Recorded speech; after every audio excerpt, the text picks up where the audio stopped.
Hello there, welcome to the Christmas period shows where I basically make videos when I feel like it. So this is the first of those. This is Beatles Get Back, or Get Back the Beatles, depending on how they're calling it. It's a Peter Jackson documentary about the Beatles making the Let It Be album, which was released after they pretty much announced the split, even though it was recorded like a year before, but it was never released because it was only like half done. And then Phil Spector came in and messed around with it through the disdain of Paul McCartney. This was during the point the Beatles were starting to break up. They were starting. It was 1969. They were starting to not get on well, and the tensions of the band were starting to show. People going off in different directions. So basically, it was like the end of the 60s, and all the participants were starting to go towards what they were going to be after the Beatles, really. But they're still trying to keep it together and do the album. There's been a thing since this film came out, because it was actually showing you what happened over, basically 8 hours, really. So it's 6 to 8 hours, something like that. It's like 3... Yeah, it feels like almost 8 hours, ultimately, for the full thing. I'm trying to add it up in my head. And it gives you a good idea of what happened, because they're not adding stuff. They're just showing you what was said. They've cut it down for... Because you can't show you everything, but they're cutting down for context and showing you pretty much what the mood of the band was during that time, during this album that had become legendary. Because there was a documentary called Let It Be, released in the 70s, early 70s, by the director of this footage, Michael Lindsay Hogg, who's in this film a lot. And they said it was a very showed a very dark look at the Beatles and looking at how afraid they all were and all the rest of it. And the Beatles didn't like this film at all because they thought it was inaccurate.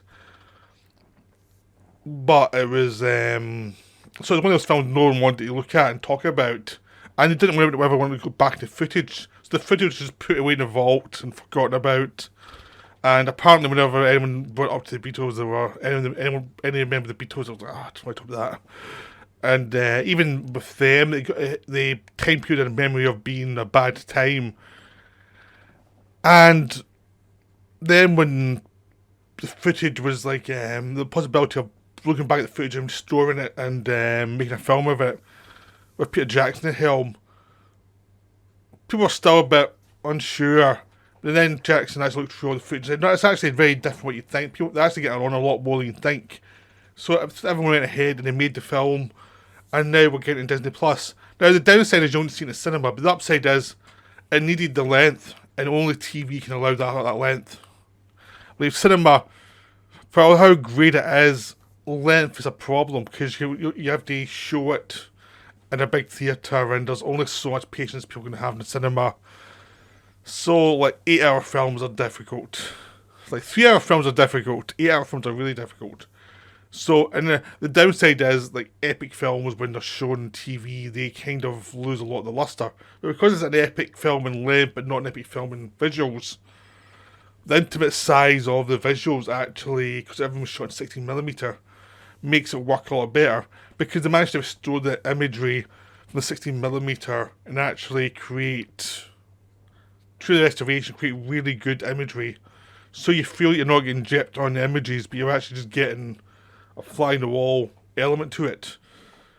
So it works really well. It's a well-put-together film, and it is a nice return to form from Peter Jackson, actually, because I'm a big fan of Peter Jackson, actually. I mean, I was a big fan of his from the early films, like Brain Dead, and all of those, like, gore films. Everyone became a big fan of his with Heavenly Creatures and Lord of the Rings, and this... But I was on board before that. It was kind of a heartbreak to see the Hobbit films, because they were not him at his best. They just felt very compromised and stretched out, and it was like... You could tell his heart was not there. Funny enough, this film is just as long as the 3 Hobbit films, and it feels much more like a passion project. Like a film where the director wanted to be there. It's not like he was there for... contractual reasons, he actually wanted to be there. So this is a much nicer film we see from Peter Jackson. You can see the passion involved, but he's also professional. He actually makes everything interesting and uses his craft to make everything cohesive. But he's not forced himself on, because he's an older director now, so he knows that he doesn't need to force himself onto everything all the time. So this is it's one of the best Beatles documentaries, and it actually succeeds by keeping a distance. Now, while it shows the Beatles were behaving much better to each other at the time than legend suggests, it doesn't dispute everything we've heard about this period.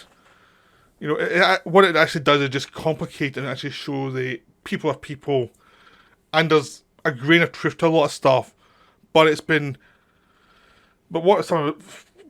what you have in real life is something's complicated, and then someone tells a story about it, and it's simplified down to the storytelling beats, and the storytelling beats become the reality, and they take away from the complexity of all the things that led to it, and all the details that actually are really important. So what started out as something human and complex becomes almost like a cartoon. And that's what's happened this time period. Because everyone wants to know about the Beatles and why they broke up. And this film does show the seeds were definitely there, but it also shows these are human beings and they weren't like behaving like monsters to each other. Just like the seeds that would break them apart were already there in this time period. And they were hurting from certain things that had happened in the past and certain decisions that were going through their organisation and how they communicated with each other. So that we're going to lead to their doom. The big thing you tend to notice about this film is the Beatles are maybe not the most emotionally mature people at this time. They have emotions, but I'm not sure they always knew how to deal with it. They were much more comfortable with being sarcastic to each other and being funny to each other than they were actually talking. You get moments of them talking to each other, but a lot of the time they were 60s men where you didn't put your heart in your sleeve all the time. But sometimes the reactions to things, you can see why certain things spin out of control later. You know. You can see why some decisions might have been made from the past and what to be the future that would cause them to self-destruct. It just does feel like that these were actually still young men and they were still learning how to deal with certain things, and you know, and they'd been together for so long, probably too long, and they were starting to see each other in ways that suited themselves, and it might not have always been fair to the other person. So there's lots of things there that you can see in the floating around the background, ready to explode. It is there, but it's also shows you that they did still like each other, still got on, which makes it obvious of what happened in the 70s, where they obviously still got on, but they had business disputes. You know, the time they fell out, then they fell back in. They never all came together for one big project, but they were still in each other's lives. And it makes much more sense when you see this. It's like, yeah, it's like they still liked each other. It's just that the tensions, like if you're with someone for 10 years, there's going to be some little areas of tensions. And if you're the most famous band in the world and everything you do is like under a microscope, those tensions are going to be a problem at times. And the film shows that these potentials are a problem, but also shows together they actually managed to get through a lot by being sarcastic about the problems. And there's a point where George Harrison had some legal dispute in France over punching a photographer or throwing him off or something. And they're taking a mickey to George for it. And I was like, what are you going to do, George? And all that stuff. It's like, and they're reading a newspaper article in a sarcastic voice. And then there's another point where they're reading a newspaper article talking about their disputes, talking about how they punched each other, Harrison and Lennon into a fist fight, which never actually happened. And they do a mockery of it as Paul McCartney's reading out in a sarcastic voice. So you get a lot of that. It's like how they fed into each other and they also helped each other out in lots of ways. So it's a very human thing where you see there are weaknesses that they're maybe not the best at communicating with each other, and maybe leave things unsaid that they should actually bring up. but there's also, like, Paul in the later life probably knew how to deal with him better.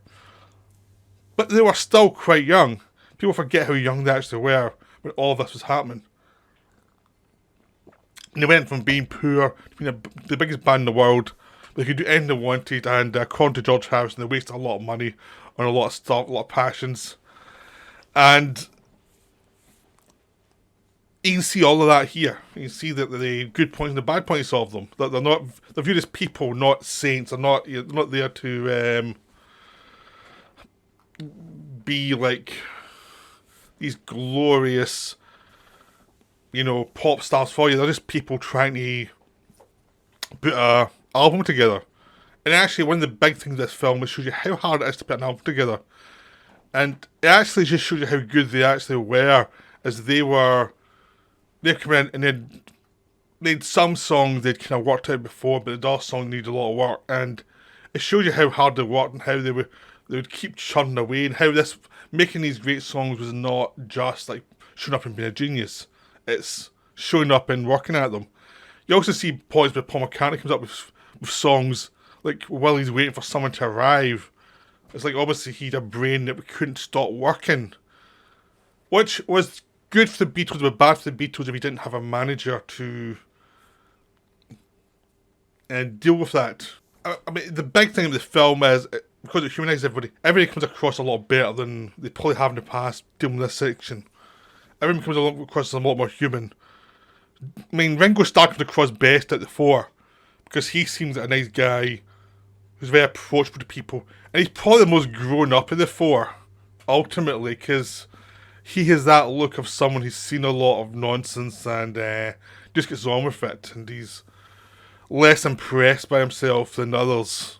And he's more likely to have fun, but also to get the job done. He seems the one you'd actually go for a drink with and chat to, and everything would be normal. He seems the least tortured soul out of the four, by a mile. And you're feeling that he's like the one that everybody would probably like. If we'd asked him who was the easiest one to go on with, probably go with Ringo. Paul comes across a lot better in this documentary than he has in some of the what we've heard about this time period, because you get the complexity of the situation. John Lennon comes across pretty well, but you can tell early on he's very disengaged with the Beatles. I mean, early on he seems really disengaged, but he gets more engaged as the film goes on, and it seems to be by dealing with the problems George Harrison has, it kind of gets him much more engaged by it. There is something that the film's been criticised for, because apparently Lennon was having a drug problem with heroin at the time, and that wasn't brought up. But it wasn't something that was happening in front of the cameras, so they can only show it was working in front of the cameras, and no one can really see was he in heroin at the time or was he clean at the time. Or apparently he had heroin problems, and you can sense maybe there's some drug problems early on. But by the time when it's the second episode, he's much more engaged. But you definitely get a sense of he's less engaged by the process at the start. He's just trying to get it over with. Like you sense that this is someone who's already kind of mentally started to move on. George Harrison is the most interesting one of the four in this time period, because this is the point where he was moving on from being a supporting genius guitar player. They could do everything they needed from the guitar, but was less of a writer, to becoming a writer. And if the thing about this is they're looking for songs to get this album done, and he's the guy with a bunch of songs that are good that would become a massive album after the Beatles split up. And he was the guy who wrote Something, which was the big success of the final album. So he was George Harrison wrote the last great Beatles song, Something. Let It Be was released after Abbey Road, but Abbey Road was recorded last, so that was the last set of songs they ever did, really. So he was the one that actually did the last great song, and here he's very frustrated because he says he has a lot of backlog of songs now, because he's interested in songwriting, he's gotten good at it, and he's just getting frustrated by Paul McCartney, who wants to work on his songs all the time. And The big thing in McCartney in this one is he's very driven. Like, this is a year after Brian Epstein, their manager, died. And he was a guy who helped guide them a lot. And then he's dead. And McCartney, at this point, is taking over the band's management. And you get a sense it's not a happy arrangement for anybody. Like, McCartney seems driven, and he doesn't have any brakes put on him at this point. You see that early on in the film. He's the one who wants the big production value of the film stuff. Although, ironically, the person who did the film stuff later was George Harrison. He was much more successful in film than anybody with Handmade. But McCartney's the one who's been pushing for filming all this stuff to have a big event at the end of it and churn out all these songs in a very short time, which seems insane. That's the big thing. When you start this, you're thinking, how can you churn out an album in 2 weeks? It's like, this seems like you're making it hard on yourself. And yeah, it does feel that way throughout the film, as they're making it hard on themselves. Like, they've got a timeline, they're spending a lot of money, and they're just putting pressure on themselves to deliver under a lot of pressure. Which they say that because they've done that in the past, but now it's obvious that some of them, their heart's not in it anymore. I mean, you can tell John Lennon does not want to be there for a while. He looks like he's just trying to be a professional and get through it. Maybe he says that early on, is like he was pretty much letting George Harrison be the guy to fight against Paul McCartney at the start, because he didn't want to do it. Because before, he was part of the guy who was pretty much in charge. And then when Epstein died, McCartney became much more dominant, according to lore. And this film is pretty much where McCartney's pretty much the person driving everything. And you can see, yeah, you can have sympathy for his position, because he's the one who's trying to make sure everything gets done. But as you're watching it, you're thinking, they're trying way too much. Like, they should have stopped this before they started. They should have said, no. Because there's lots of stuff that Michael Lindsay Hogg, as the director, is bringing up lots of ideas for where they can stage this concert thing. And they're all insane. And they're all completely mad, and George Harrison spends half the time saying, we're the ones who have to pay for this. Why? It's like, this is nuts. And you can tell he's getting really burnt out by the process of all this nonsense that McCartney has brought onto them, because McCartney's fed up of just doing studio albums, because they used to do a lot of stuff on the road, then they pulled back and became shy of doing touring, and were just doing studio albums, and McCartney was a bit fed up with that. So he was pushing, and other people didn't want him to do that, and it was like, it's something they should have talked about a lot more before they started. And instead, they've put a lot of money in something that probably was a bad idea, but it got all the footage that actually created a more objective point of view of what happened. But one thing, objective point of view of filming everything is you're getting suggestions of what people are feeling. You don't actually know what they were feeling. You get a sense of what they were feeling, but you never really know. Which is why I think that people's memories of this is actually, like, it was much tougher than it was, because I think internally a lot of people were finding it tough, but they were putting on a good show. And the film just shows how professional the Beatles were, how good they were. Like, their craftsmanship was great by this point. They could churn out a lot of great songs. And they were actually working on stuff that would go into their own albums later. I mean, you hear the start of Jealous Guy by John Lennon.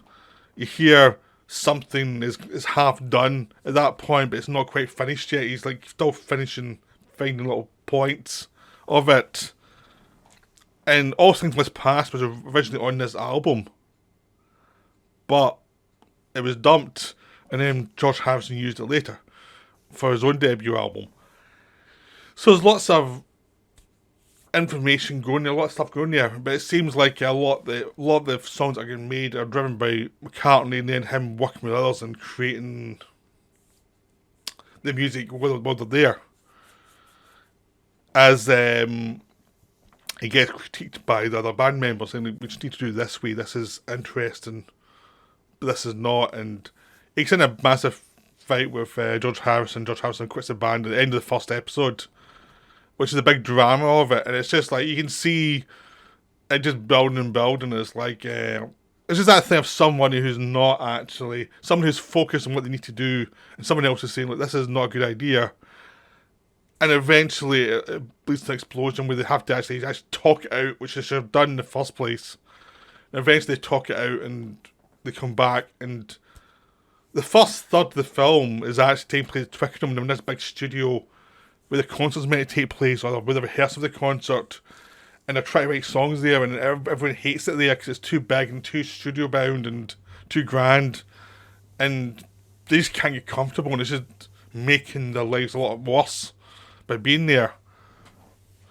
And then once the blow up with Harrison happens, they move to the studios in in Apple, and they have to build a studio up and bring equipment in, so that takes a lot of time. But once they're there, things flow a lot better. They actually start to rehearse a lot more and find the bits of the songs that need changing and work more cohesive as a group.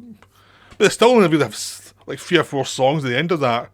Maybe a few more that need work but are there, and it's not a complete album at all. They just had way too much to do, and and a lot of the stuff saying is like, we need to rehearse this stuff to actually learn it.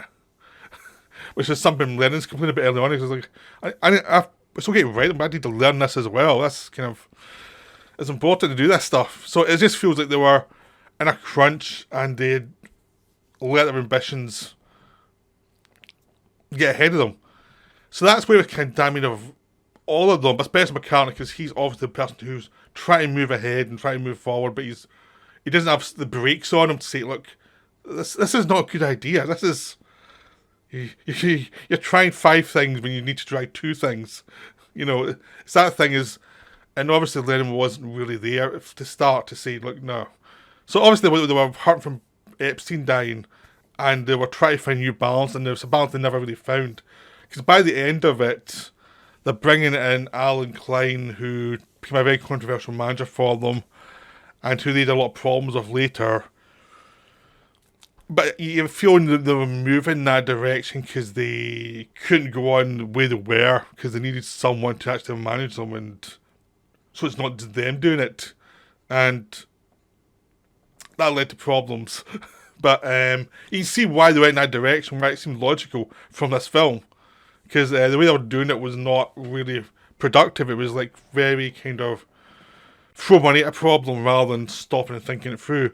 So that's really interesting. You actually see these young guys having too much money and spending it because they know they can make it back for the next album. So they never really had any self-discipline when it came to that kind of thing. They disciplined in the music scene because that was their area. They were trained in that, but in other stuff, it was like, they needed a manager. And they didn't really have one. There's a lot of people who could do things for them, but they never had anyone who could step in and say, look, that's stupid. So that's quite interesting to watch the film that way. But the good thing with the film is it humanises them all. It's like McCartney, even though he's driven and sometimes is very insensitive, it's still a very human character. He's very flawed. He's trying his best. It's not someone trying to be like a bureaucrat or someone who's trying to say my way is the only way. It's like he's trying to get a lot of songs out, and he's very driven. He's very much a workaholic mode at the time. So you can sympathise with him, but it was just like you needed someone to give him breaks. And Lennon gets more engaged as we go on. He gets more engaged as they go into the Apple studios and they can start working on the songs more, and he turns up a lot quicker at that point and is much more engaged and much more fun. And you get to see a lot more sense of humour when you go to Apple studios, where he's in a place he likes. And he's also an important thing, he's the one who stands up to McCartney for George Harrison at the point where Harrison leaves the band, and he says, look, this is a problem we've been festering for a while and we haven't dealt with it. He's now a songwriter too, and we've been kind of ignoring it. And McCartney even admits, yeah, it's true. He has to try better and actually be more understanding of that changing situation. But you can tell that he was in old mode with him and Lennon with the songwriters. Even that was breaking up. And there's a lot of stuff where when Harrison leaves, they're trying their best to move on as if it's nothing, but you can tell they're really hurt and they're struggling emotionally. There is like tears in their eyes because they're trying to blag through it. So it's because the initial meeting didn't go well, and then there's a second meeting where they've actually had a chance to process it and actually can talk it through properly. And actually, you never see these meetings, but you hear a conversation between Lennon and McCartney where they're actually talking about it, and it's like, yeah, he does have a point. And later on in the thing, Lennon and Harrison are talking about Harrison doing an album on his own just to get all these songs out that he's got stored up. That there's so many Beatles songs and he's written so many songs by now that it's like, if he's only got 2 songs on the album, it's impossible for him to be satisfied. So you're starting to see George Harrison move on to the Beatles at that point, and you're seeing Lennon starting to sense that he's having fun, with the Beatles. But he still enjoys their company, but it's maybe less satisfying. He's putting less into it now, and I get a sense of the seeds of he needs to move on. Because after this, in Abbey Road, he didn't refuse to write songs with McCartney. He wanted to do them on his own. So it's a sign that after this, he kind of moved on. And there are funny things, because at the end, there's the famous rooftop concert, which was like 5 songs or something. But you get to see in full, and you can see Lennon messing with McCartney once or twice, just and giving a little look to George Harrison for a smile, like a wicked smile, because he just likes winding McCartney up. So there's these little tensions still there, but they are enjoying themselves still. That's the big thing about the documentary is you see the similar intentions, but you also see they still enjoy each other's company. That's why they're still doing it. They still like each other. And for most accounts, they always liked each other. It was just the problems. I mean, they had issues with each other, but they also got on with each other a lot of time. It was just like, it's quite interesting to see how they moved on after this, because one of the sad things as you watch it, you realise this is kind of peak McCartney. He was never going to be as good as this again. He kind of needed the Beatles to bounce off of, the kind of darker instincts of like John Lennon and George Harrison really brought out the best in him. In a sense that if he was more comfortable with other performers, but he was the boss, he never had someone to fight back against. They would fight back against his instincts and do something unique. So he kind of lost out because he didn't have the collaborator to really push him. And you look at Lennon and George Harrison, they probably missed the discipline of McCartney to keep plugging away. So they lost something. Everyone lost something when they split up, but they also gained things they could go and do what they wanted to do. It's just that there is a kind of bittersweet moment because you think, well, this is probably but McCartney did big hits, but the songs were never quite as good. Like he kind of needed the Beatles more than he probably realised, and Lennon and Harrison probably didn't as much. They were ready to move on. You could tell they were ready to push ahead, and Ringo seemed to be friends with everybody still, because he always seemed to be like he's the one who seems to understand more the big impact of George Harrison walking out. He seems to be a bit more mature about the whole thing than the others. Less emotional about it, but understanding the situation. So that's why he always seems to come across best out of the 4, because he seems the most grown up and the most reasonable. And the film is really terrific. It just shows you the process of creating music and how hard it is, how difficult it is. And it's also the thing is, if you saw them at a different time in their career, probably early on, when things were more balanced, it would be a very different picture, but you probably see some of the similarities there. You actually are seeing a band during a difficult time trying to recalibrate at a time of change. So that's why it's really, really interesting to watch. But it's also good, you can see the humanity of them. Like, no one has the pure... No, everyone is looking out for themselves in some degree, but they also care about other people. And even you could probably criticise McCartney more than anyone else. But he was not going into this with malice. He was into this with way too much enthusiasm. And I think he was making up for Lennon, who had very little enthusiasm at the time. I think he was like overcompensating for someone else who wasn't quite really motivated. So even there, it's very human. The kind of thing is the go-getter tries to compensate for somebody who's not quite there and doesn't realise there's someone else there who you could have leaned on a bit more. And it's like, so you can see all the tension, but you also see the humour and how they mess around with each other and how people wander in and out of the studios. And there's a really good element where we see Billy Preston, who was there, a musician they knew from Hamburg, who came and visited them one day because they were, he was just in town on shows and they were needing someone with his skills at the time. It was like, well, we'll just get him. Just use him. And when he comes in, it mellows everything out because he came from the soul. He's black. He's been working with Little Richard and working with other bands. He'd fit in and relax everybody and be kind of presence, very much like Ringo was. We were very much a professional musician, and you could tell it eased the tensions like very much. It gave everyone a lot more breathing room, especially when they were napping. It just gave this thing just way more cohesion. So there's that element that's really interesting. It's like the outside people come in and you see a lot of the road manager Mal and their publicist and their sound recorders and all these other people how they interacted with the Beatles and how important the sound was and how important all the technical things were. And how like someone like George Harrison was very into all that stuff and was the guy in the Beatles who knew this stuff way more than all the others did. So you see another side of the Beatles like, George Harrison was the techie guy of the bunch. Which I didn't know. I knew he liked tech stuff. I didn't know how early it was. He'd get into that. So there's lots of things you see where the balance of the band really was. So it's a terrific documentary. It does not feel like 8 hours. It feels very quick because everyone's very engaging. The hardest part of the film is probably the first 2 hours when you're watching them actually be disengaged. But as soon as the George Harrison thing happens, that's when the film becomes very, very interesting. It keeps going in that direction. From then on, it always keeps, it always stays interesting after that. It just is that early point, which you needed to lay the groundwork for what the problems were.